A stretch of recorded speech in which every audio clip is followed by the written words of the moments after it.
the summary of this is like, tap into your network and systemize things and create a service that people would be really stupid to cancel. Because if you look at list management, I can pretty much make it, like, I charge $5,000 a month plus bonuses, and I have an agency, I have a team that writes, which is just further systemization. It's just like one step ahead.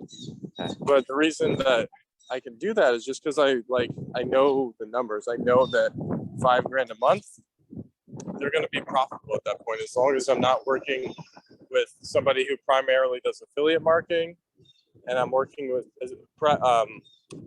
I prefer to work with people who have high ticket offers, because then it's just so much easier.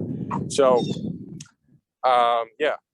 And the way you do that is, I kind of alluded to this earlier, but just like barging in without asking. So if you have access to their ESP, you go in and you just make a Loom video that shows them what you would do.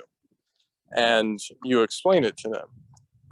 And you try to systemize it so it becomes like a monthly service.